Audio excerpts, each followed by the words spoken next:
राष्ट्रपति पुतिन ने अमेरिका से बातचीत करने की पेशकश की। सूत्रों और कुछ मीडिया हाउस के हवाले से खबर है कि पुतिन यूक्रेन के साथ जारी जंग के बीच अमेरिका से बात करने को तैयार हो गए हैं, लेकिन अभी सिर्फ खबर है, कुछ पुख्ता नहीं है। एक तरफ खबरें हैं कि पुतिन अमेरिका से बात करने को तैयार हैं, तो दूसरी तरफ रूस यूक्रेन के बीच जारी जंग में रूस के हमले घातक होते जा रहे हैं और यूक्रेन के राष्ट्रपति ज़ेलेंस्की भी पीछे हटने को तैयार नजर नहीं आ रहे। लेकिन इस वक्त जो रूस यूक्रेन युद्ध के हालात हैं, वो विश्व युद्ध की घंटी बजा रहा है, क्योंकि यूक्रेन के साथ अमेरिका और तमाम यूरोपियन देशों के आ जाने से पुतिन गुस्से में है और पुतिन का गुस्सा ऐसा कि ज़ेलेंस्की और बाइडेन को कुछ समझ नहीं आ रहा। पुतिन के गुस्से का सबसे ज्यादा नुकसान यूक्रेन की जनता को उठाना पड़ रहा है। एक रिपोर्ट के मुताबिक यूक्रेन में लगभग 10 लाख लोगों को 0 डिग्री तापमान में बिना बिजली के रात गुजारनी पड़ी। हालांकि अभी तक रूस ने इस बारे में कोई बयान नहीं दिया है। रूस ने 188 मिसाइल और ड्रोन से यूक्रेन के एनर्जी इंफ्रास्ट्रक्चर पर हमला किया। यूक्रेन के ऊर्जा मंत्री ने बताया, हमले की वजह से देश में ऊर्जा के लगभग सारे साधन ठप पड़ गए हैं। रूस ने फरवरी 2022 के बाद से कई बार यूक्रेन के एनर्जी इंफ्रास्ट्रक्चर पर हमला किया है। इस वजह से बार बार देश भर में इमरजेंसी बिजली कटौती और रोलिंग ब्लैकआउट की स्थिति पैदा हुई है। यूक्रेनी ऊर्जा मंत्री हरमन हालुशेंको का कहना है, यूक्रेन में एनर्जी इंफ्रास्ट्रक्चर पर अटैक हो रहे हैं। इस वजह से नेशनल पावर ग्रिड के ऑपरेटर ने इमरजेंसी बिजली कटौती शुरू कर दी है। कीव, ओडेसा, निप्रो और डोनेस्क में बिजली सप्लाई में मुश्किल हो रही है। रूस की तरफ से यूक्रेन की राजधानी कीव पर भी हवाई हमले जारी हैं। खास बात यह है कि रूस अब ड्रोन की जगह मिसाइल से अटैक कर रहा है। यूक्रेनी मिलिट्री का कहना है कि कीव में रूस के सभी मिसाइल और ड्रोन अटैक को नाकाम कर दिया गया।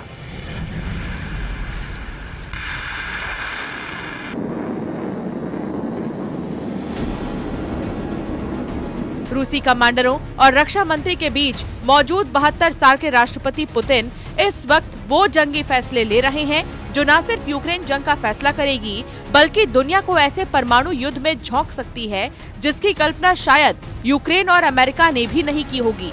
रूस के खिलाफ अमेरिका, ब्रिटेन और फ्रांस मिलकर अब तक लंबी दूरी की मिसाइलों से यूक्रेनी सेना के द्वारा हमला करवा चुके हैं।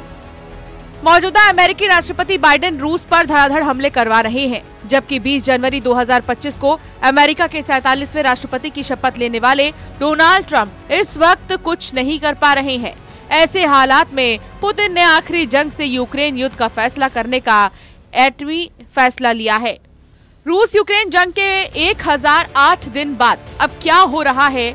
यूक्रेनी और रूसी मीडिया के दावों के मुताबिक ये लगभग तय हो चुका है कि जंग का फैसला अब 100% परमाणु युद्ध से ही होगा। रूस ने अपनी सबसे घातक लंबी दूरी की परमाणु मिसाइल शैतान 2 को पूरी तरह से जंग में उतार दिया है। दावा किया गया है कि यूक्रेन और नेटो में शामिल यूरोप के कुछ देशों पर पुतिन एक साथ बहुत बड़ा परमाणु हमला कर सकते हैं।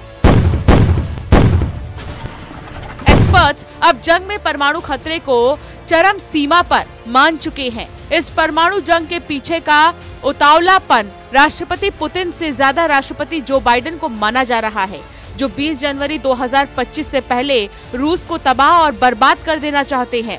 हम आपको दिखाने जा रहे हैं कि पुतिन ने शैतान 2 से किन किन देशों पर हमले का प्लान तैयार किया।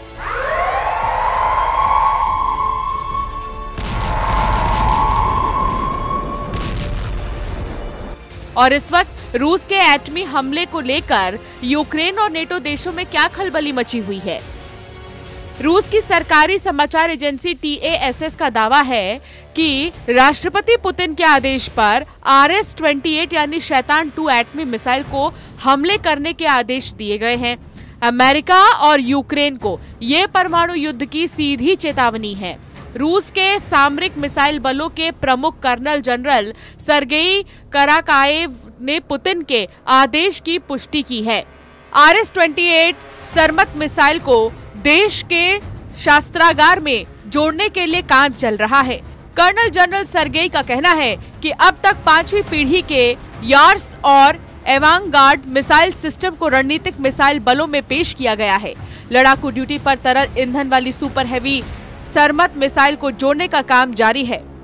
हम आपको बता दें कि इस वक्त रूस कुर्स्क इलाके से यूक्रेनी सेना को खदेड़ने के लिए अंधाधुंध हमले कर रहा है। रूसी सेना किसी भी कीमत पर 20 जनवरी 2025 से पहले कुर्स्क इलाके को यूक्रेनी सेना से पूरी तरह से आजाद करवा लेना चाहती है। यही वजह है कि आसमान से रूस के लड़ाकू जेट और हेलीकॉप्टर यूक्रेनी पर हमला कर रहे हैं।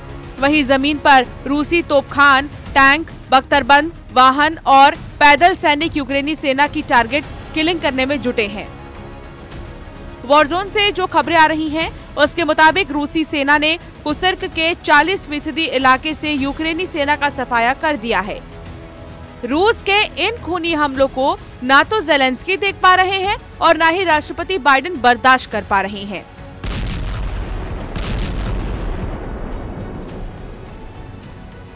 यही वजह है कि अब यूक्रेन सेना के साथ साथ नेटो की सेना ने भी यूक्रेन की जमीन से रूस के खिलाफ मोर्चा खोल दिया है। नेटो देश फ्रांस के 2000 सैनिक जंग के मैदान में पहुंच चुके हैं। वहीं अमेरिका, ब्रिटेन के घातक हथियार और टॉप कमांडर रूसी सेना को हराने के लिए यूक्रेन में सीक्रेट ऑपरेशन शुरू कर चुके हैं।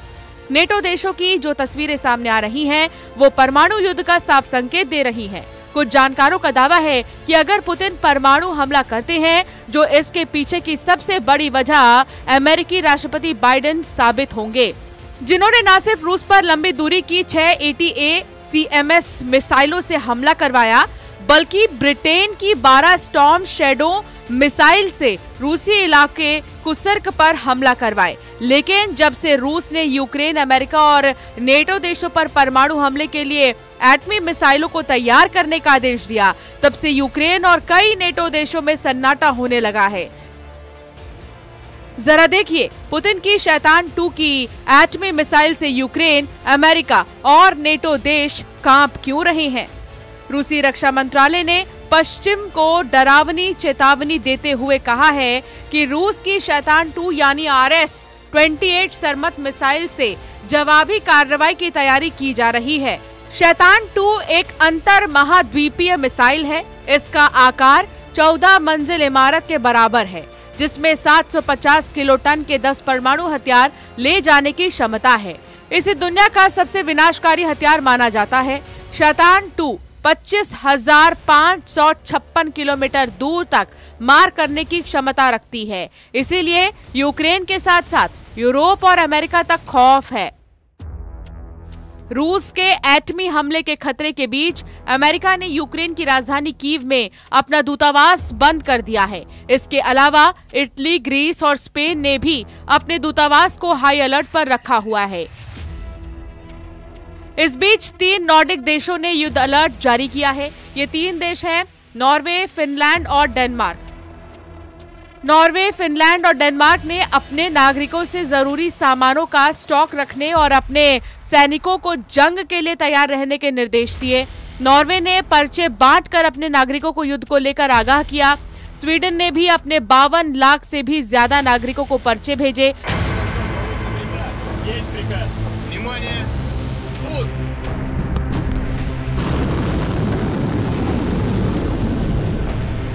नॉर्वे ने परमाणु युद्ध के दौरान विकिरण से बचाने के लिए इस्तेमाल की जाने वाली आयोडीन की गोलियां रखने के निर्देश दिए हैं और फिनलैंड ने सूखा खाना, पानी, दवाइयां जमा करने के सख्त निर्देश दिए हैं।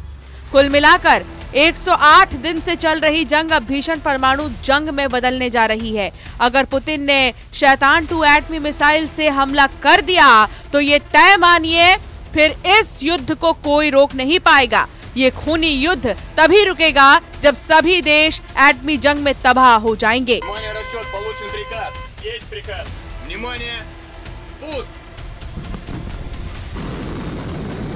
Bureau report, news 18।